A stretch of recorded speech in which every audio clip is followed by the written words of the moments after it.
마가복음 4장 21절로 34절의 말씀입니다. 다 찾으신 줄로 알고 서로 한 절씩 교독하도록 하겠습니다. 제가 먼저 21절을 읽겠습니다. 또 그들에게 이르시되 사람이 등불을 가져오는 것은 말 아래냐 평상 아래 두려함이냐 등경 위에 두려함이 아니냐.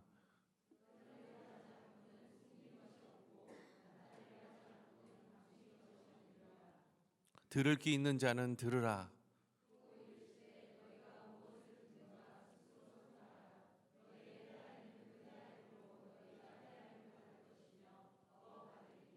있는 자는 받을 것이요 없는 자는 그 있는 것까지도 빼앗기리라.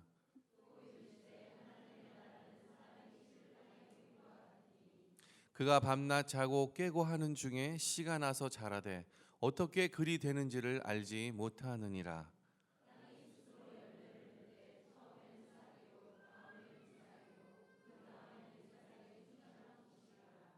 열매가 익으면 곧 낫을 대나니 이는 추수 때가 이르렀음이라.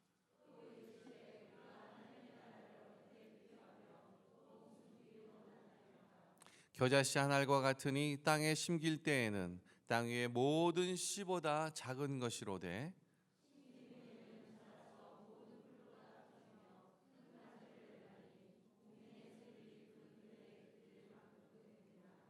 예수께서 이러한 많은 비유로 그들이 알아들을 수 있는 대로 말씀을 가르치시되, 우리 함께 읽습니다. 비유가 아니면 말씀하지 아니하시고 다만 혼자 계실 때에 그 제자들에게 모든 것을 해석하시더라. 아멘. 사랑하는 성도 여러분, 오늘의 말씀은 믿음의 날개로 비상하라 라는 그런 제목으로 말씀을 전하기를 원합니다. 지난주까지 우리는 씨 뿌린 자의 비유를 통해서 네 가지의 밭을 우리가 돌아봤습니다. 그렇죠? 길가에 떨어진 밭, 자갈밭, 그리고 가시떨기에, 그리고 좋은 땅에 뿌려진 밭이요. 중요한 것은 씨가 중요한 것이 아니라 바로 밭이 중요하다고 얘기했습니다. 뿐만 아니라 하나님 나라의 비밀이 이 씨와 밭 가운데 있다라는 사실을 우리가 돌아봤습니다.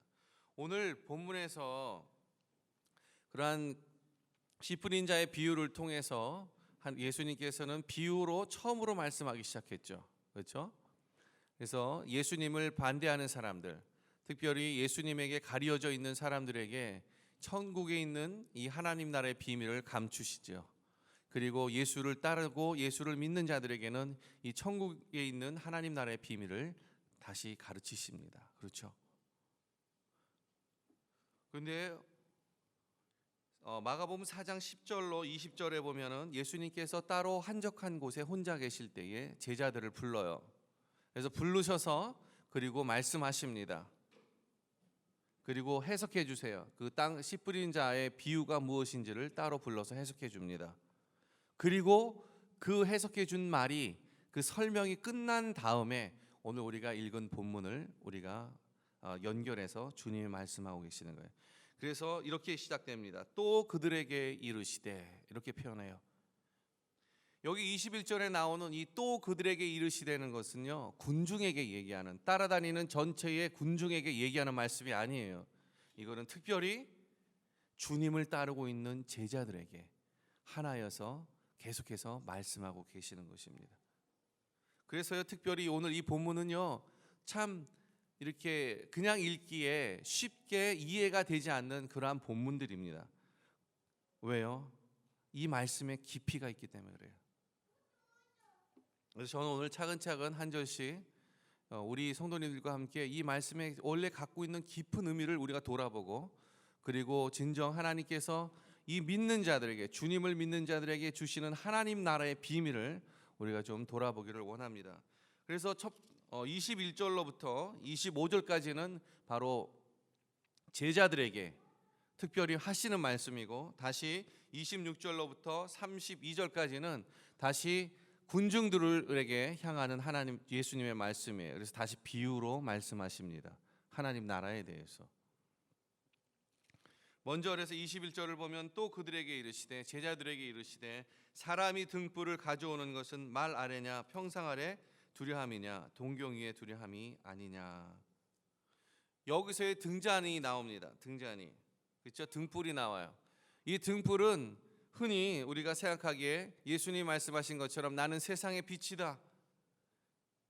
그래서 예수님 자신이 등불이라고 볼 수도 있겠지만 본문의 의미를 봤을 때, 문맥상의 의미를 봤을 때 이 등불이라는 것은 예수님을 가르치시는 게 아닙니다.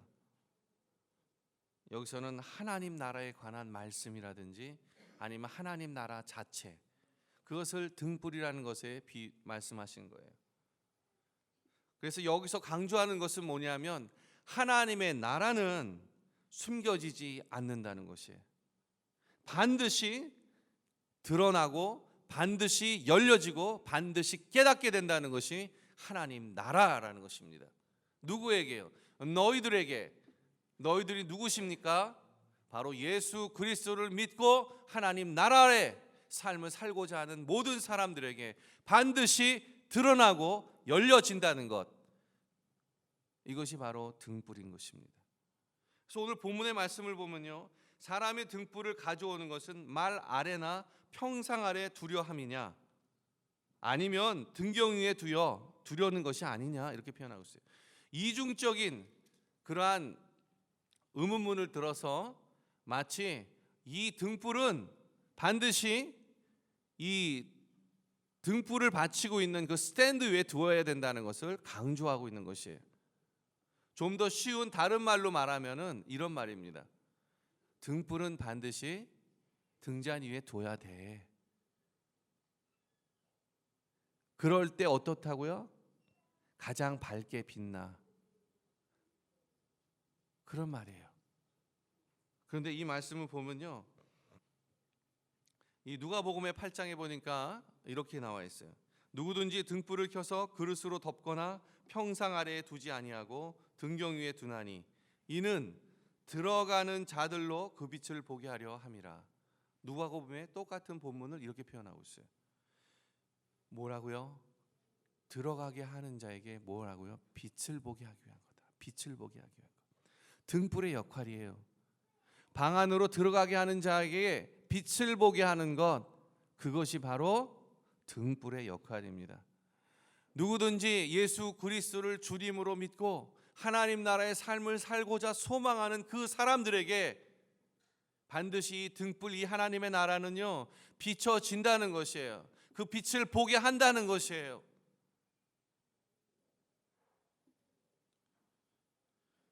등불이 숨겨지지 아니하고 밝게 비추어진다는 것입니다. 누구에게 비춰진다는 거예요? 오늘 누가복음 8장 16절에 보니까 들어가는 자들에게 비춰진다는 것입니다. 즉 등불이 있는 방 안으로 들어가는 자들을 말하는 것이에요. 누구든지 하나님 나라에 들어가기를 소원하는 그 사람에게 그 등불이 비춰진다는 거예요. 그 하나님의 나라가 비춰진다는 거예요. 하나님의 나라를 열고자 소원하는 사람들에게 하나님의 나라가 열릴 것입니다. 저는 교회에 다니면서요, 세상에 참 관심이 많은 사람들을 많이 봅니다. 세상에 관심은 참 많은데요, 하나님 나라에 대한 관심은 별로 없어요. 이야기를 하는 거 들어보면 알아요. 밥 먹을 때 뭐 일주일 동안의 삶을 나누면서 이렇게 쭉 나누는 거 보면요, 자, 하나님 나라에 대한 관심은 별로 없는 것 같아요. 세상에서 어떻게 살아갈까? 어떻게 하면 잘 살아갈 수 있지? 참 세상에 잘 살고자 하는 그런 관심으로 가득 차 있는 분들은 많은데 정작 하나님 나라에 대해서 관심 있는 분들은 별로 없어요.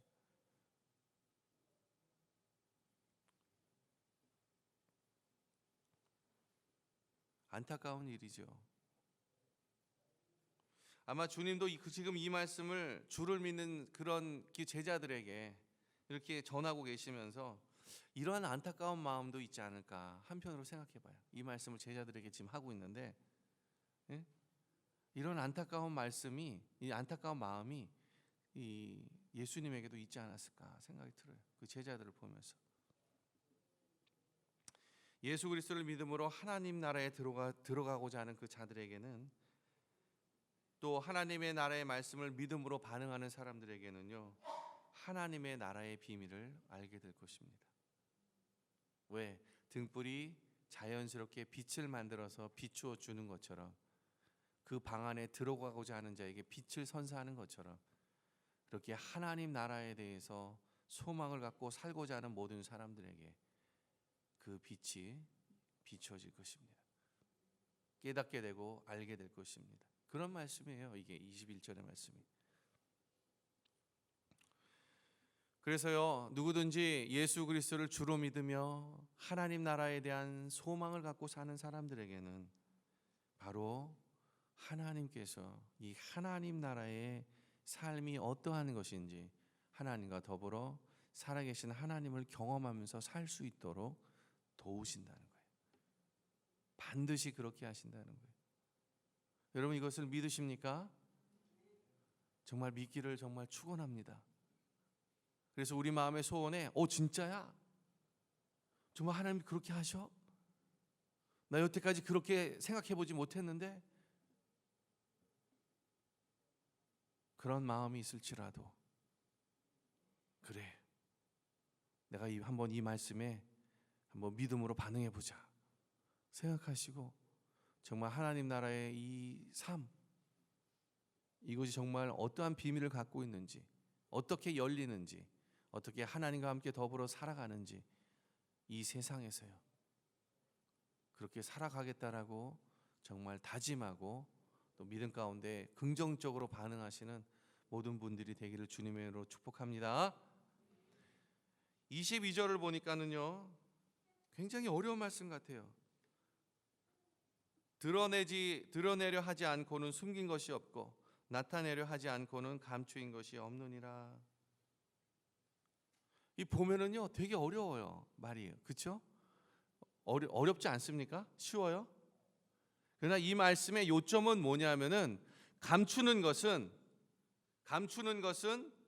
드러내기 위한 것이다 라는 것이에요. 감추는 것은 드러내기 위한 것이다, 이 말이에요. 모든 것이 드러나기 위해서 감춰져 있다, 이 말입니다.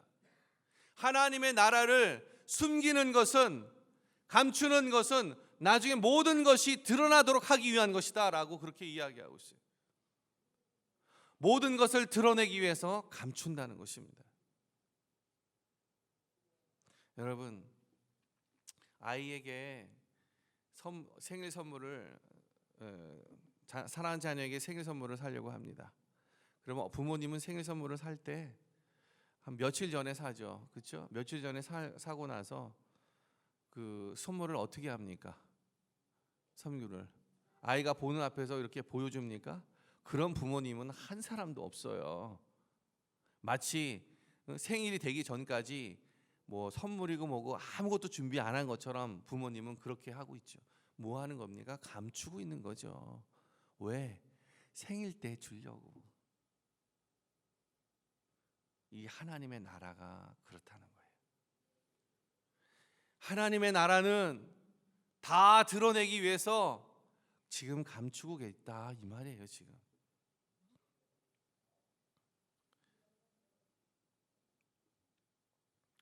누가복음에 보니까요 똑같은 말씀을 이렇게 얘기하고 있어요. 숨은 것이 장차 드러나지 아니할 것이 없고 감추인 것이 장차 알려지고 나타나지 않을 것이 없느니라.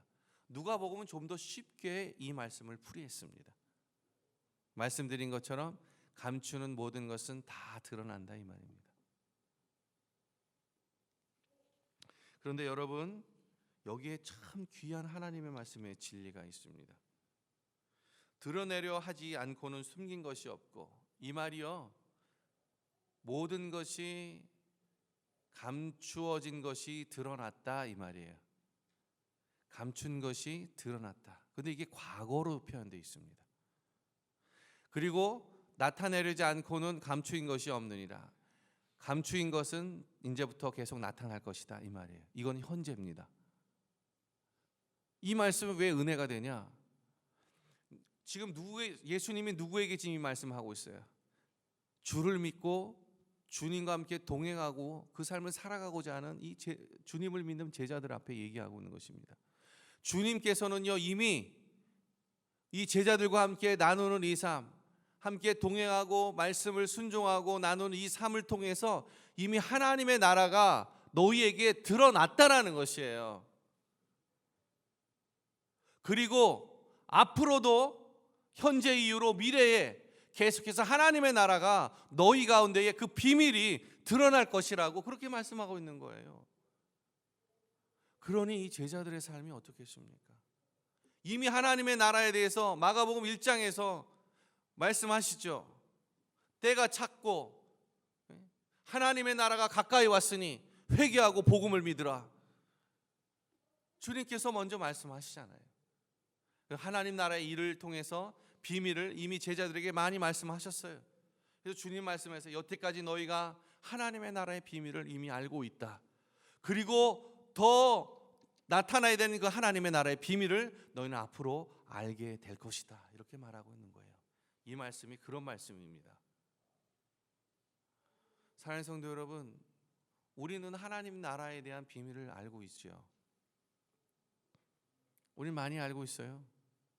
그러나 우리가 그 하나님 나라의 삶을 살아가고자 더 소망할 때 하나님 나라의 더 큰 비밀을 우리 가운데 주시겠다 약속하시는 거예요.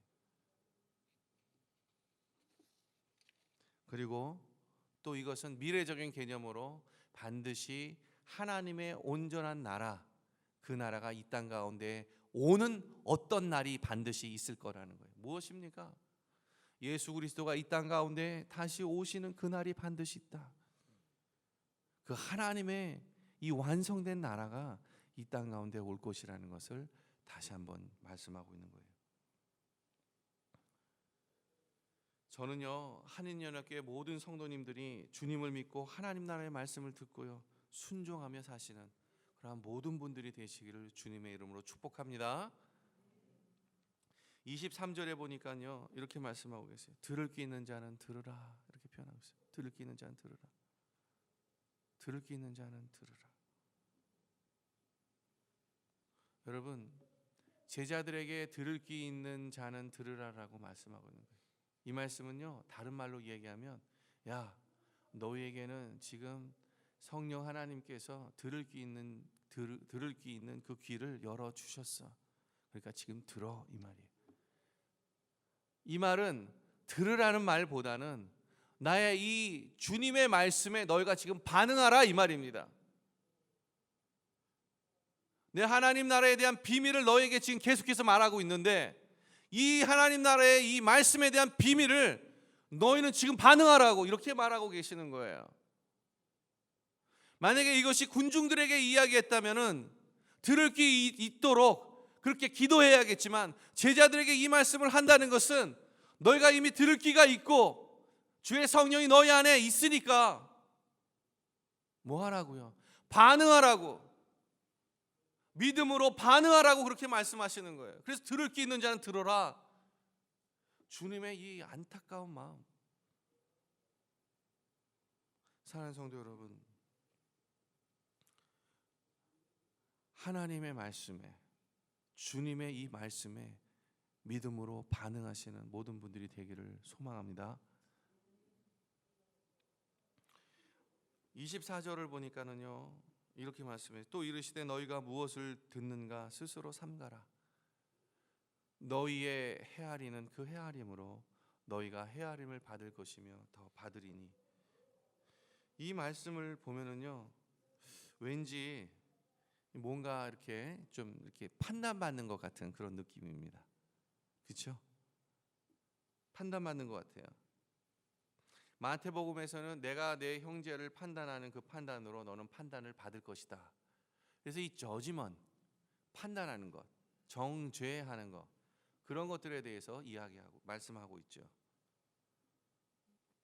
그런데요, 이 본문에서 말하고 있는 의미는 이 저지먼이 아니에요. 여러분, 메저입니다. 메저. 저지하는 게 아니에요. 메저예요. 메저. 전혀 다른 의미예요. 한마디로 이 말을 말하면 어떤 의미냐면, 내가 줬던 그것으로 너는 돌려받게 된다, 이 말입니다. 내가 주었던 그것으로 돌려받게 된다. 내가 투자했던 그것으로 돌려받게 된다. 내가 헌신했던 것만큼 너는 돌려받게 된다, 이 말이에요.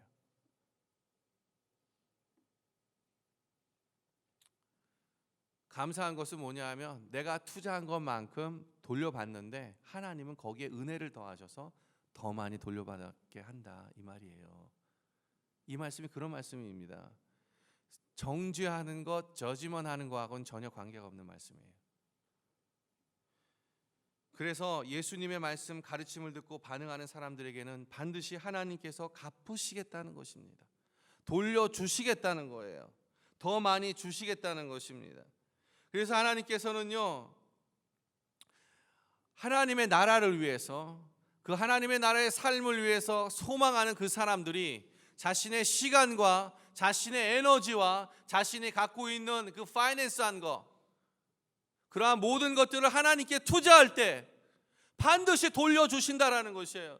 그리고 돌려주실 뿐만 아니라 더하여서 더 주신다는 것이에요. 이게 하나님의 말씀입니다. 오늘 하나님은요, 오늘 이 제자들에게, 주님은 이 제자들에게 말씀하세요. 주의 말씀을 듣고 깨닫기 위해서 너희 시간과 에너지와 물질을 투자하라고. 이거 요구하고 계시는 거예요. 지금 예수님이 제자들에게. 너희가 하나님의 말씀을 알기 위해서, 하나님 나라의 비밀을 위해서 뭐 하라고요? 너의 시간과 정력과 에너지와 물질들을 뭐 하라는 거예요? 투자하라고요.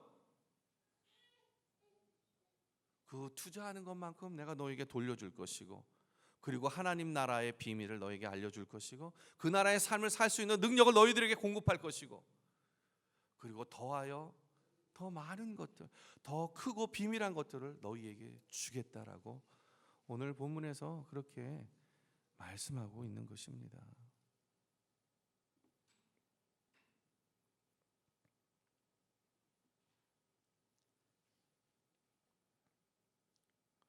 사랑하는 성도 여러분, 교회에 주일날 예배하는 것으로, 그 참석하는 것으로 만족하지 마세요. 여러분은 교인 될 겁니까? 네? 주님의 성도, 제자가 돼야 되잖아요. 예수님을 믿는 당시에는요, 예수님을 영접하는 그 순간 그들을 성도라 부르고 형제라 불렀지만 그들을 바로 제자, 디사이플 그렇게 불렀어요. 우리가 제자라고 생각하면은 사람들은 그래요. 우리가 주님의 제자라는 것은 시간이 한참 지난 다음에 믿음이 많이 성숙되고 무엇인가 이게 봤을 때 남에게 믿음의 본이 되고 하는 그런 정도 됐을 때 그때 시작하는 거 아닙니까? 천만의 말씀. 성경에 어디에 그렇게 나와 있습니까? 사도 바울이 다메섹 도상에서 예수님을 만나고요. 바로 일주일 뒤에 예루살렘에 있는 주의 형제들이 이 사도 바울을 보고 뭐라고 그러냐면 제자 이렇게 표현합니다. 일주일밖에 안 지났는데.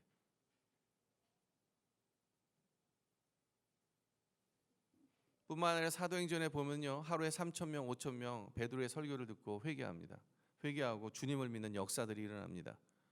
그 뒤에 바로 넘기면요, 맨 처음엔 주를 믿는 많은 사람들이 늘어나더라. 근데 그 다음 3장 5장에 넘어가면요, 주를 믿는 제자들의 수가 날마다 더하니라 이렇게 표현하고 있어요. 여러분, 불과 며칠 사이에요. 근데 그들이 주를 믿을 때 제자라 부릅니다. 이게 말씀이에요.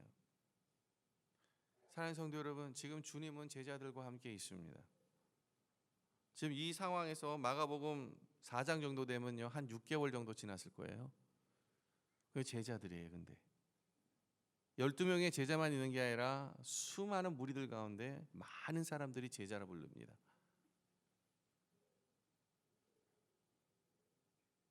사랑하는 성도 여러분, 교인 되지 마세요. 썬데이 크리스찬 되지 마세요.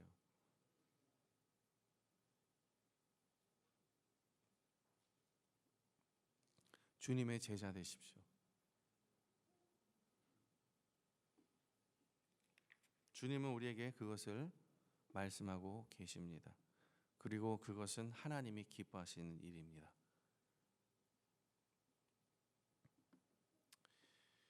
(25절에) 보니까는요, 참 너무 마음이 아픈 말씀을 하십니다.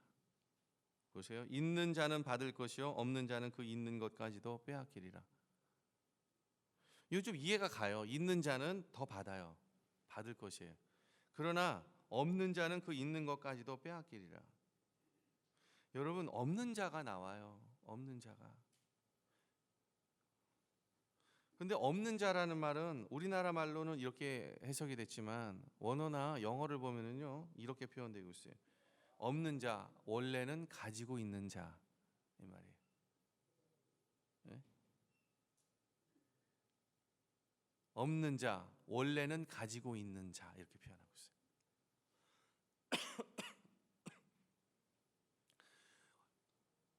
없는 자, 원래는 가지고 있는 그 자, 그가 있는 것까지도 빼앗기리라.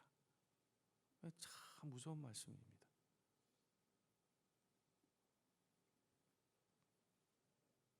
이것은요, 마태복음에 나와 있는 하나님이 주신 달란트나 누가복음에 나와 있는 문화나 그런 비유와는 전혀 다른 문제예요. 그런 말씀이 아니에요.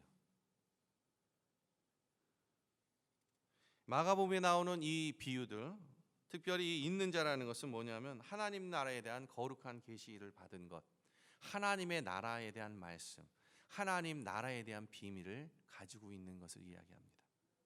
주의 말씀을 이야기해요.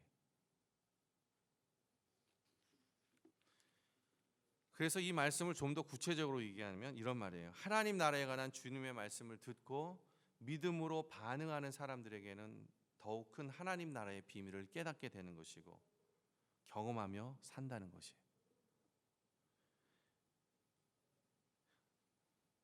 믿으며 살면 살수록 그 엄청난 영적인 깨달음이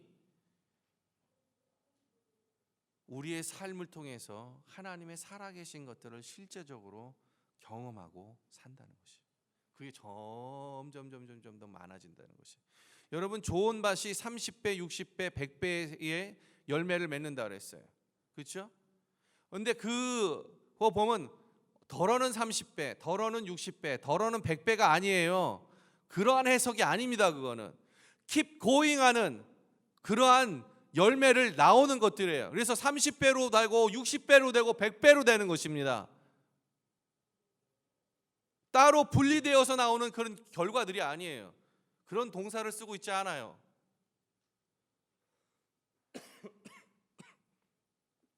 그래서 하나님 나라의 삶을 믿음으로 반응하며 말씀 가운데 순종하며 살아갈 때에 하나님의 나라의 비밀은 그 사람에게 점점 더 많이 비추어지고 더 많은 열매를 맺는 그 삶으로 인도하신다는 것이에요.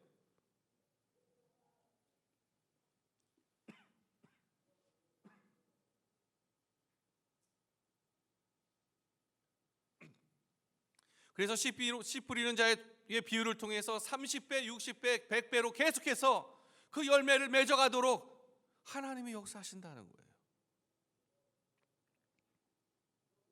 그러나 들었던 말씀을 거절하는 사람들은요, 점점 더 눈이 가리워지게 된다는 거예요. 점점 더 눈이 가리워지게 돼요. 결국 장님이 되어서 하나님 나라의 말씀을 믿지 못하는 사람이 된다는 거예요. 참 무서운 말씀입니다. 마가복음 4장 12절에 이렇게 말씀하세요. 이는 그들로 보기는 보아도 알지 못하며 듣기는 들어도 깨닫지 못하게 하여 돌이켜 죄사함을 얻지 못하게 하려 함이니라. 점점 더 영적인 깨달음이 막히게 되고요, 나중에는 믿지 않는 자, 죄사함을 받지 못하는 자가 된다는 거예요. 이 말은 뭐예요? 주님의 구원에서 떨어진다는 얘기예요. 여러분, 굉장히 무서운 말씀입니다. 말씀을 믿음으로 반응하지 않으면, 그렇게 살지 않으면요, 예수님에 대한 믿음을 잃어버릴 수 있다는 거예요. 그래서 예수님에 대한 믿음까지도 잃어버릴 수 있다는 것을 경고하는 것입니다. 참으로 무섭습니다. 저는 오늘 성도님들과 함께 이 말씀 좀 나누고 싶은데 참 이것 때문에 고민 많이 했는데, 오늘날 복음이 어떻습니까? 주 예수님을 믿으면 참 잘되고 모든 일이 형통하고 그렇게 된다라고 하는 이 프로스퍼한 가스펠, 그러니까 뭐라 그러죠? 번영신학이라고 얘기하네. 번영복음? 잘되는 복음? 축복의 복음? 이러한 복음이 얼마나 우리 사회에 팽배해 있습니까? 그래서 그 복음을 믿어요. 그런데 현실에 들어가 보니까 안 돼요. 안 되니까 어떻게 해요? 와, 하나님 말씀 세상에선 잘 통하지 않나 보다. 그래서 어떻게 돼요? 상처받으니까 그 상처 회복하기 위해서 테라피 가스펠이 등장하잖아요. 네? 치유와 회복의 가스펠이, 복음이 들어와서 뭐 여러 가지 내적 치유, 영적 치유 뭐 되게 많이 나가죠. 그게 됩니까? 그게 안 돼 버리잖아요. 그게 안 되니까 또 어떻게 돼요? 네?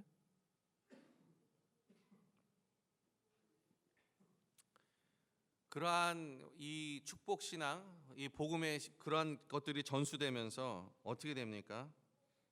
하나님께서 은혜로 하나님을 믿는 모든 사람들을 끝까지 구원에 이르게 하신다는 이 성도의 견인설, 그렇죠? 맞습니다.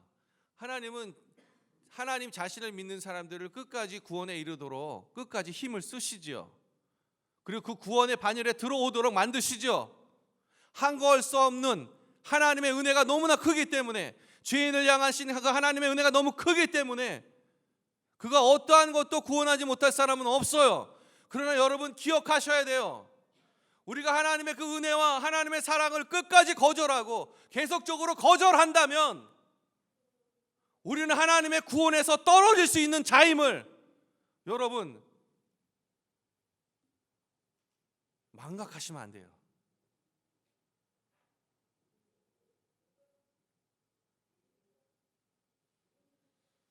우리 하나님의 은혜를 너무 강조하는데 그 하나님의 은혜를 강조하는 것만큼 하나님의 공의에 대해서는 우리가 강조하지 않아요.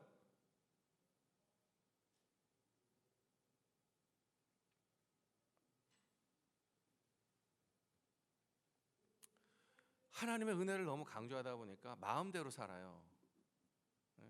마음대로. 세상을 마음대로 삽니다.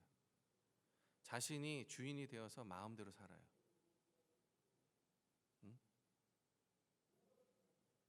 무엇이 그렇게 합니까?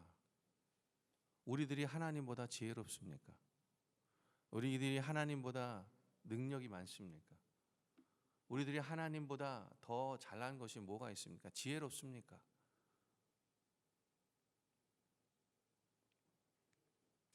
그래서 참 이 은혜만을 강조하다 보니까 마음대로 살아요.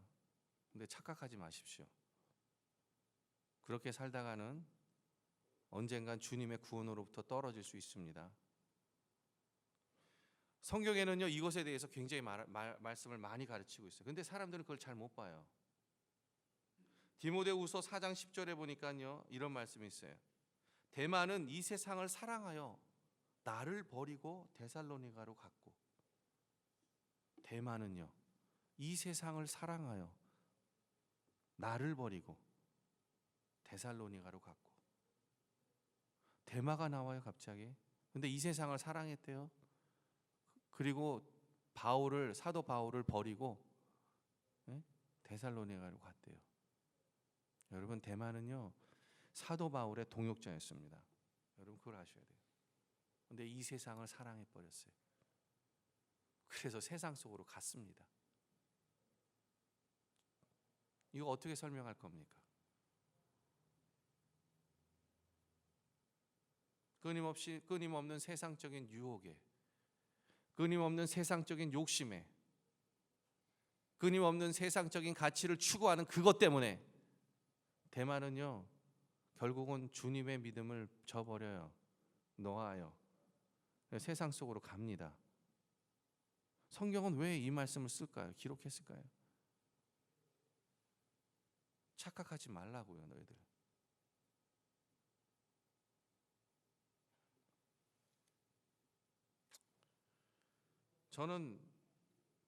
저는 믿어요. 뭘 믿냐면 하나님은 모든 사람이 구원에 이르기를 원하시는 그 은혜의 하나님임을 저는 믿습니다.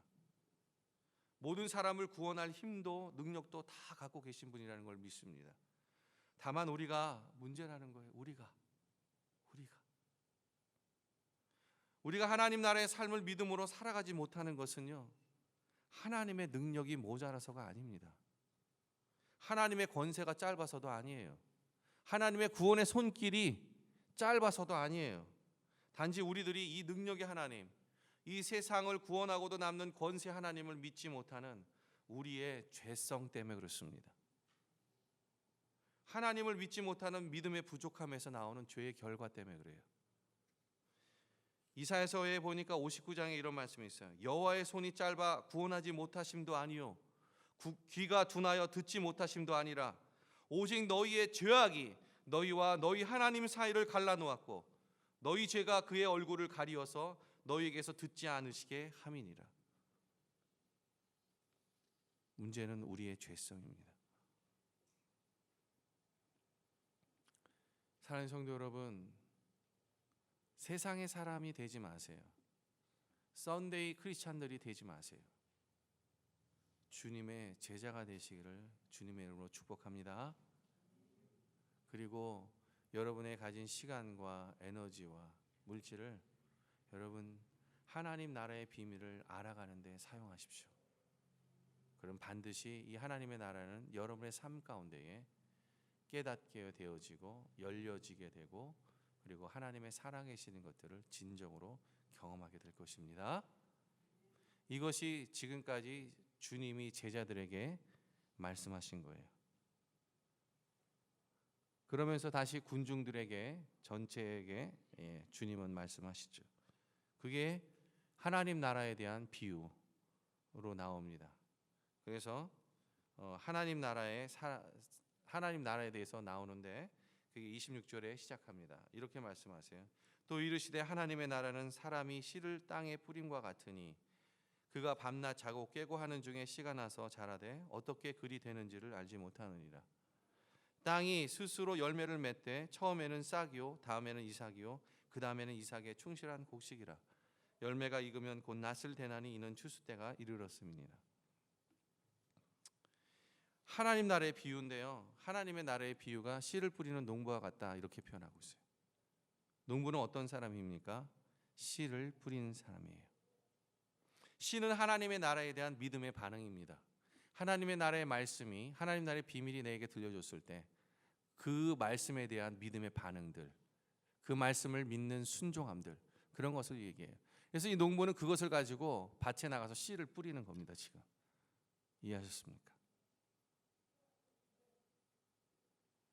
그래서 농부는 주님의 말씀을 믿고 하나님 나라에 대한 그런 반응을 하면서 밭에 나가서 믿음의 씨, 하나님 나라에 대한 믿음의 씨를 뿌렸습니다. 물론 말씀 안에서죠. 그런데 농부가 열매를 맺기까지 한 그 수고는요 아무것도 없어요. 농부가 한 수고는요 아무것도 없어요. 단지 농부가 했던 것은 그 하나님 나라의 말씀과 하나님 나라의 비밀에 대해서 들었을 때 그것을 믿음으로 반응하고 그리고 그것을 순종함으로 사는 삶밖에 없었어요. 그리고 그것을 심었는데 어느 날 보니까 열매가 맺혀져 있는 거예요. 오늘 본문을 보니까 그거 이렇게 얘기하고 있어요. 그가 밤낮 자고 깨고 하는 중에 씨가 나서 자라매 어떻게 그리 되었는지 알지 못하느니라. 누가 하는 것입니까? 하나님이 그것을 열매 맺게 하신다는 거예요. 인간적인 농부의 노력은 아무것도 있지 않아요. 이게 우리의 위로입니다. 이게 우리의 소망이에요. 사랑하는 성도 여러분, 세상은요, 야 하나님 말씀대로 어떻게 살아? 그 말씀이 그렇게 작동해? 야 그 말씀으로 사는 거 진짜 바보지. 너 맨날 손해보고 멍청이처럼 살래? 이게 세상이 이 하나님 말씀을 믿고 순종하는 사람들을 향해서 가는 이 손가락질입니다. 그런데요, 누군가가 이 하나님 나라의 말씀을 믿고 순종하고 갈 때 나도 모르는 사이에 열매가 맺혀진다는 것입니다. 이게 참 위로예요. 이게 소망입니다. 왜 소망이냐고요? 우리는 그러한 삶을 살아갈 때 때때로 외롭습니다. 때때로 고독합니다. 때때로 너무 고통스럽고 처절합니다. 아무것도 눈앞에 보이지 않아요. 어쩔 때는 나의 장벽이 너무나 높아서 마치 거기서 쓰러져서 아무것도 못할 것 같고, 모든 소망을 잃어버린 것 같은 그 상황 속에서 하나님은 그 너머에 우리를 향한 이 소망의 씨앗, 열매, 이것을 가꾸어 가고 계신다는 거예요. 그리고 언제 시간이 되었을 때 우리에게 그 열매를 보여주신다는 것입니다. 얼마나 소망적이고 희망적입니까? 하나님 나라의 비밀이에요, 이게. 하나님 나라의 두 번째 비밀은, 그래서 결론적으로 이 씨 뿌리는 농부를 통해서 우리가 얻을 수 있는 교훈은 뭐냐면, 믿음의 반응은 반드시 열매를 맺는다는 것입니다. 27절에는요, 겨자씨의 비유가 처음으로 나옵니다.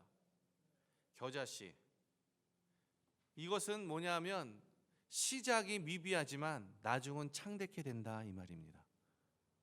여러분, 겨자씨는 실제적으로 이스라엘에서 이 모든 이스라엘에 존재하는 씨앗들 중에서 가장 작은 씨앗입니다. 진짜 잘 보이지 않아요. 그런데 그것이 심겨져서 자라면요, 뭐가 되냐면 모든 풀보다 커지고 큰 가지를 내고 공중의 새들이 깃들일 만큼 그렇게 큰 나무가 됩니다. 신기하죠?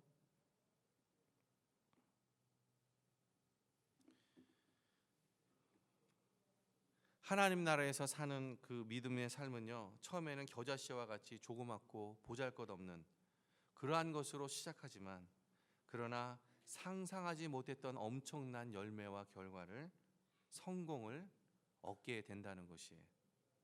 왜요? 하나님이 역사하시기 때문에 그렇습니다. 그 말씀하고 있는 거예요. 하나님이 하신다. 인간의 생각과 눈에는 보잘것없고 아무것도 아닌 것이요, 하나님에 의해서 엄청난 열매를 가져오는 것이에요. 하나님은요, 보잘것없고 아무것도 아닌 것을 사용하십니다. 우리는 성경에서 너무 찾아볼 수 있어요. 겁 많고 의심 많은 기드온의, 그리고 그의 300용사, 그리고 수만 명을 그냥 물리쳐 버리죠. 우리가 기드온도 할 수 있죠. 누가 또 있어요? 보잘것없던 양치기 소년 다윗이요. 그 다윗이 두려워서 아무도 그 전쟁에 나서지 못하고 있는 그 골리앗을 쳐서 무찌러 버립니다. 그리고 나중에는요, 이스라엘의 왕이 돼 버려요.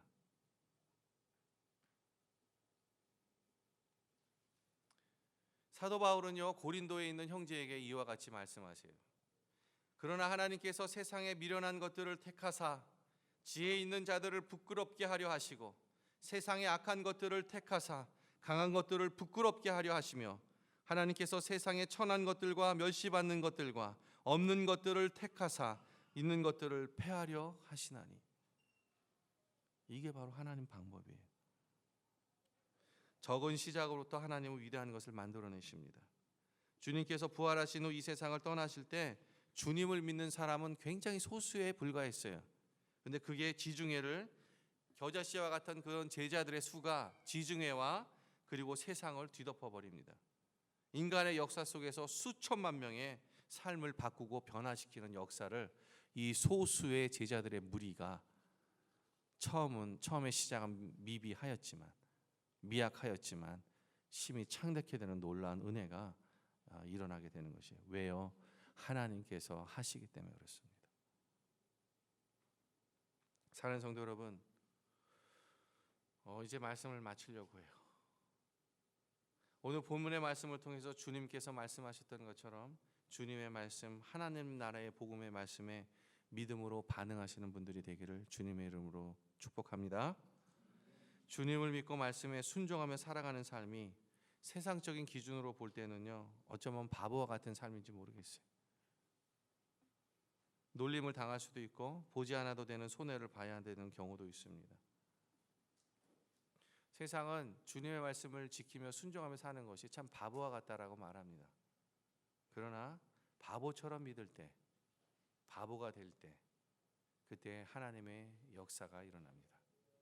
진정한 열매를 얻게 되는 것입니다.